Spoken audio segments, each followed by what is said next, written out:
নমস্কাৰ বন্ধু-বান্ধৱীসকল, মোৰ অন্য এটা ভিডিঅ'লৈ আপোনালোক সকলোকে পুনৰবাৰ আন্তৰিক অভিনন্দন জ্ঞাপন কৰিছোঁ। আজি আমি আহিছিলোঁ, আকৌ পথাৰলৈকে আহিছিলোঁ। পথাৰত অলপমান কাম বাকী ৰৈছিল সেইদিনা, গতিকে সেইখিনি পূৰা কৰিবলৈ আহিলোঁ। মোৰ লগত মুচো আছে, মমা আছে। ব'লক আমি পথাৰলৈকে যাওঁ, ভিডিঅ'টো আৰম্ভ কৰোঁ।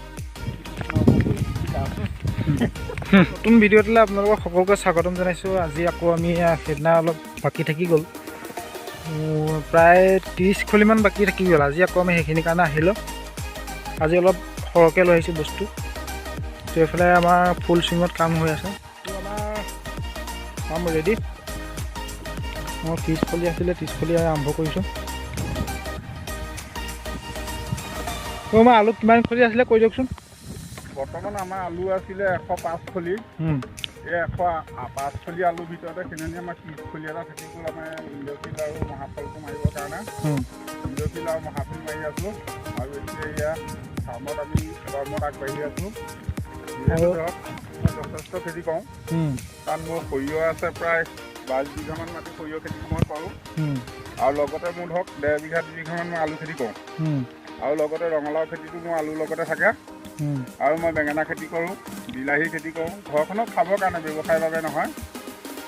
কিন্তু আজিটোৰ প্ৰতিও মই চৰকাৰৰ পৰা কোনো সাহাৰ্য বা কৃষি যি লোন লৈ পেলাই কোনো কৰ্মত আগবঢ়া নাই। কিন্তু আমি নিজৰ গাঁঠি ধান ভাঙি খেতি কৰি আছোঁ। এতিয়ালৈকে চৰকাৰৰ ফালৰ পৰা ইমান ৰাইজে কৃষক লোন পাইছে, কিবা কিবি পাইছে। ধৰক আপোনালোকে এতিয়া যদি কৃষিৰ কাৰণে চৰকাৰৰ ফালৰ 2000 টকাটো দি আছে, কিন্তু আমি আজি পৰ্যন্ত সেই টকা পোৱা নাই। কিন্তু এইবাৰ মই পুৰাইছোঁ, পাওঁ নে নাপাওঁ মই চাই লওঁ। কিন্তু লাগে আমি কিন্তু পাইছে, যিসকল লোকে খেতি বাতি নকৰে তেনেকুৱা কিছুমান লোকে পোৱা আমি আমাৰ চকুত ধৰা পৰিছে। আমি খেতি কৰিছোঁ, আমি গাঁঠি ধন খৰচ কৰিছোঁ আৰু কৰ্মত আমি নিয়োজিত হৈছোঁ। নিজৰ পৰিয়ালটো চলাইছোঁ, ল'ৰা ছোৱালী পঢ়া শুনা কৰাইছোঁ। এনেধৰণে আমি চলি আছোঁ। ধৰক মই সৰিয়হ খেতিৰ পৰা প্ৰায় 30 কুইণ্টেল 32 কুইণ্টেলমান মই সৰিয়হ ইনকাম কৰোঁ। আৰু তাৰ উপৰি আপোনাৰ ধৰক মানে 1.5 লাখ 2 লাখ টকা 40-50 মোনমান মই আলু পাওঁ। এনেধৰণে সেইখিনিকে বেচা কিনা কৰি মেলি। আৰু আমাৰ এই অঞ্চলটো আপোনালোকে জানে বানপীড়িত অঞ্চল। এই অঞ্চলত বানপানীৰ কাৰণে আমি শালি খেতিটো একেবাৰে নাপাওঁ। আৰু শালি খেতিটো নোপোৱাৰ পিছত আমিতো ভাতটো খাব লাগিব।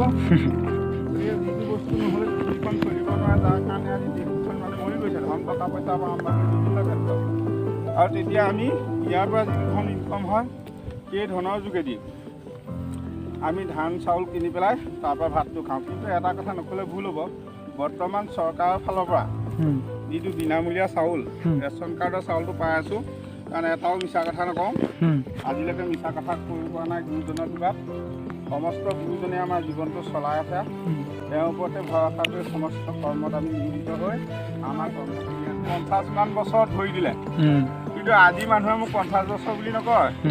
কিন্তু ইয়াত আপোনালোকে মোক যিটো ৰূপত দেখিছে, হয়তো মই ইফালে যেতিয়া যাম কাপোৰ কানি পিন্ধি পেলাই মই যেতিয়া চাইকেলখন লৈ ওলাই যাম, তেতিয়া মানুহে অনুভৱ কৰিব নোৱাৰে যে এইজনেই নে সেইজন মানুহ বুলি। কিন্তু এতিয়াও মোৰ বয়সৰ হেঁচা মোক দিব পৰা নাই। জীৱনটো সদায় আনন্দ আৰু সুখময় হিচাপে মোৰ জীৱনৰ কৰ্ম আজিকাবিলাক ভগৱন্তক চিন্তা কৰি মই সমস্ত কৰ্মত আগবাঢ়ি যাওঁ। কিন্তু এটা কথা মই জীৱনত লগ কৰি ল'লোঁ, মই পৃথিৱীৰ কামটো কৰি মই গুৰুজীলৈ যাওঁ। ঘৰত দি পাৰিছোঁ যেনেধৰণে দুটা 4টা পুতি পেলাই এভাগ গুৰুজী নিৰ্মাণ কৰিছোঁ। আমি জানো আমাৰ ধৰ্মশাস্ত্ৰই কৈছে যে প্ৰথম ভগৱন্তৰহে পূজা, বুদ্ধ পূজা নহয়। গতিকে আমি তেখেতকে ভগৱন্তৰ চৰণত পূজাভাগ সেৱা অৰ্চনা আগবঢ়াই পেলাই আৰু দিনটোৰ বাবে তেওঁৰ চৰণতে সমস্ত সেৱা অৰ্পণ কৰি আমি আমাৰ কাৰ্যসূচী আগবঢ়াই আছোঁ। তুমি কি ক'বা, মানে খেতিটো কেনেকুৱা লাগিছে? কিমানমান হ'ব ইয়াৰ উৎপাদন? কেই কুইণ্টেলমান পোৱা আশা মানে তেনেকৈ এই আলুখিনিত কিমান পাম, মানে ইয়াৰ পৰা তালৈকে কিমানমান হ'ব? 3-4 কুইণ্টেল হ'ব লাগে আশা কৰা মতে। অলমষ্ট 3-4 কুইণ্টেল পাব লাগে। তো বন্ধুসকল দেখিলে আমি মানে কি সময় উলিয়াই দিনটোত আধা ঘণ্টা সময় উলিয়াই আমি খেতিলৈও আহোঁ, আৰু যিখিনি কাম থাকে আমি সেইখিনিও কৰোঁ। মানে এনেকুৱা আৰু চিম্পুল টাইপ।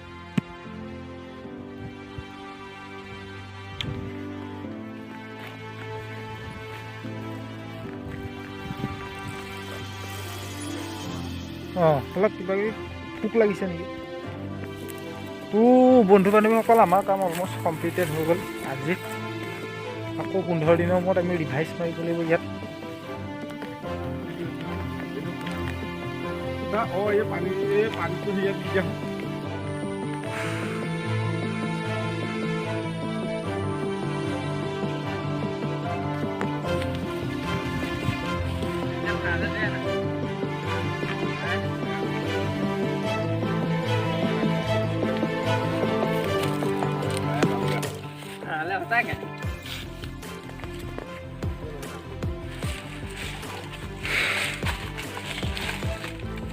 তো বন্ধুসকল আমি আহি পালোহি ঢাপ।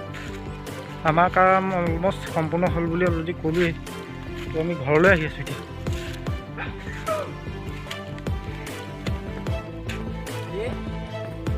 বন্ধুসকল আমাৰ অঞ্চলটো ইতিহাসৰ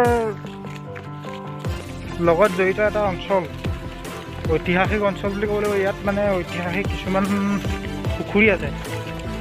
আমাৰ এতিয়া আগৰ মানুহবিলাকো নাজানে পুখুৰীবিলাক কোনে কেতিয়া কি কাৰণত কিয় খান্দিলে।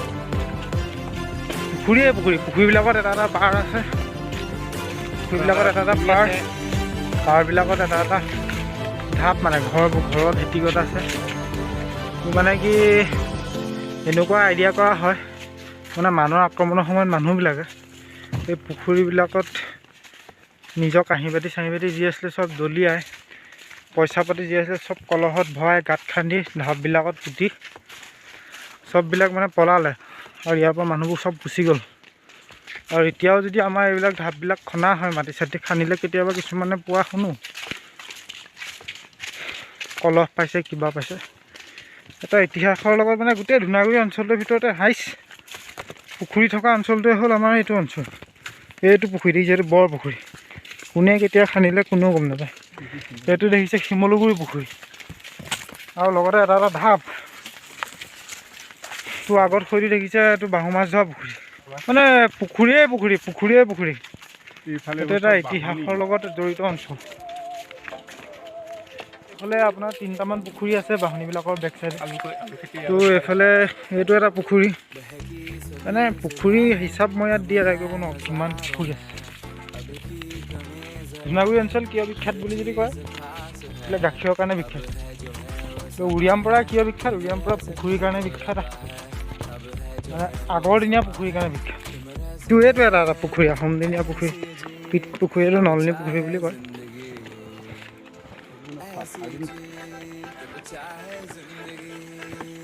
এইবিলাক ফুল ফুলি আছে, বনৰীয়া ফুল, বৰ মানে কিবা ভয়ংকৰ গোন্ধ এটা মাৰে।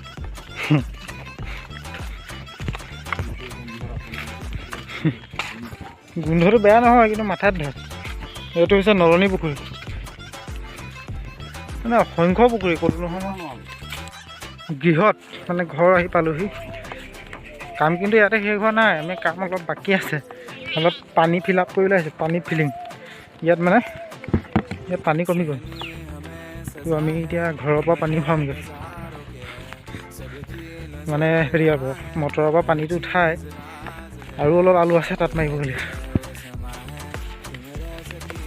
তো বন্ধু বান্ধৱীসকল, আমাৰ ঘৰৰ ওচৰতে অলপ আলু আছিলে, প্ৰায় 22-23 খলিমান।